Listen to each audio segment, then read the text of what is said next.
Hello, I'm Emma from mmmEnglish.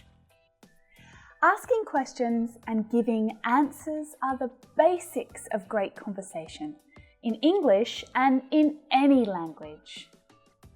But are you doing it correctly in English? Many of my students can get by, they can get their message across, even without the correct structure, word order, or intonation. But it makes for a very bumpy, awkward conversation. In this lesson, I want to help you improve the structure of your questions so that they flow smoothly, clearly, and automatically. And finally, you can start enjoying English conversations.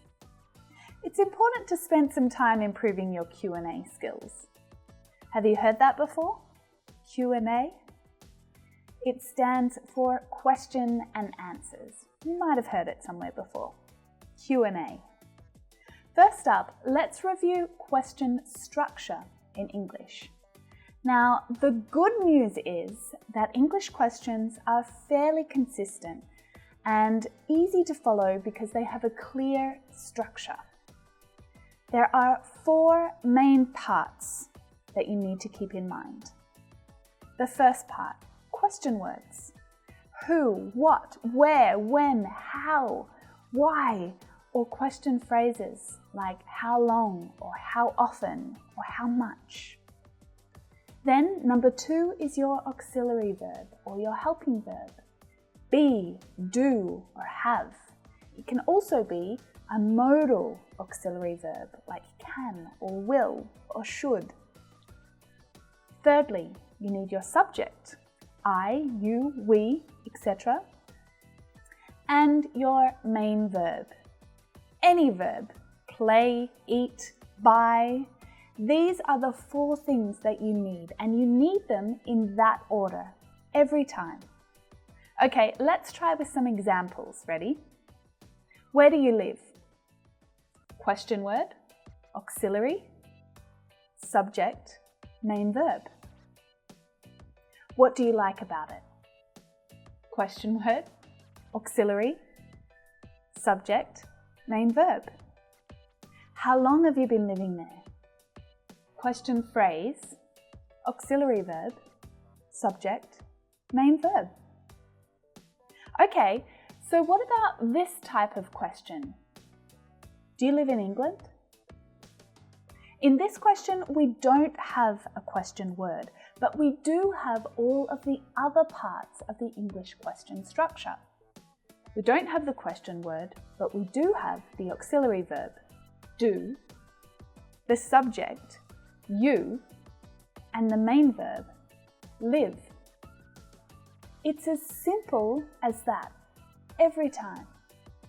This type of question is perfectly acceptable too. You don't need to have a question word. There are 2 types of questions in English. Closed questions, the questions which start with an auxiliary verb, and open questions, questions which start with a question word or a question phrase. Keep that in mind for a few minutes. Questions that start with an auxiliary verb or a helping verb are closed questions because they require just a simple answer, yes or no. The detail is not really important. Do you like the soup? No, I don't. Can you help me for a minute? Yeah, I can. Have you been to Italy? No, I haven't. Are you enjoying the movie? Yeah, I am. Another good tip here is the connection between the question and the answer. See how the answer directly responds to the information in the question. Are you? Yeah, I am. No, I'm not. Have you? No, I haven't. Yeah, I have. There are lots of patterns in English questions, so if you start paying attention to the detail, you'll really be able to improve your grammar. Questions that start with a question word are open questions, and they're questions that require more information in the answer. Not just, have you been to Italy, but when did you go? I went last year. How long did you stay there? I stayed there for 3 months. Why did you go there?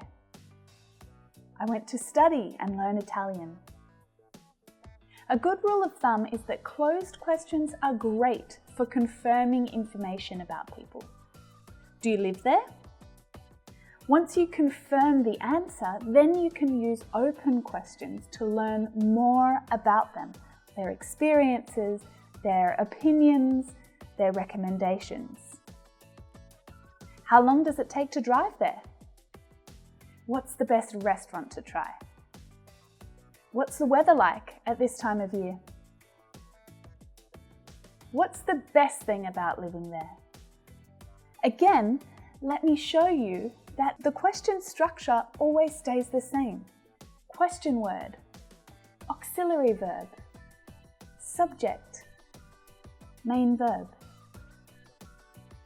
So the most obvious difference between open and closed questions is the question word, but there is another noticeable difference, and that's intonation. Intonation is the way that your voice rises and falls when you speak.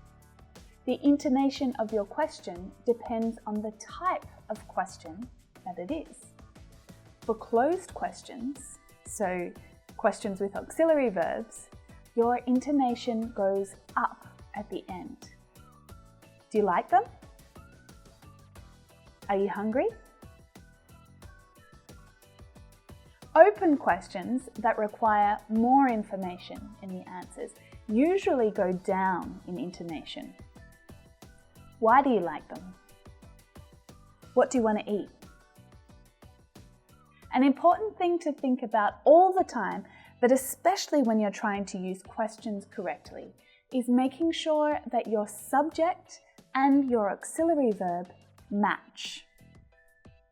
When you're using an auxiliary verb in English questions and in regular sentences too, your main verb stays in the infinitive form and your auxiliary verb needs to change depending on the subject and also the tense.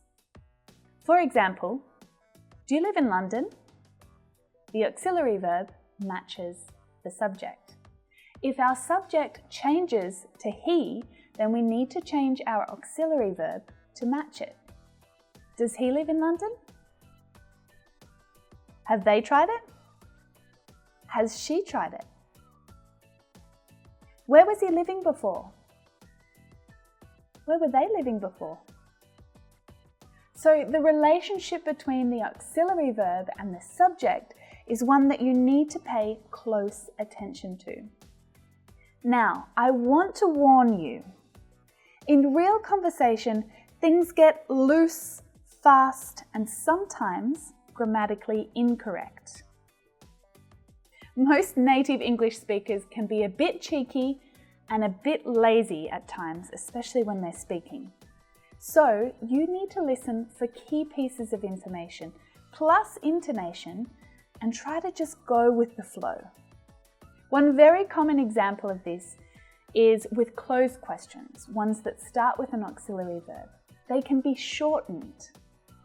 So the question, do you want to get something to eat, can become, want to get something to eat? The intonation is important here so that you know that it's a question. The intonation goes up because it's a closed question. Want to get something to eat? Okay, well, be sure to download my cheat sheet and audio guide to help you practice using questions correctly. You can get it right here. So there was a lot to take in that lesson, and I'll definitely link to some other video lessons that I've made that will help you practice auxiliary verbs, subject-verb agreement, and question intonation. Right here, here, maybe I'll put one here too. Be sure to subscribe to my channel by clicking the red button just over there. And I release new lessons and worksheets every week. So I hope to see you in the next lesson. Bye for now.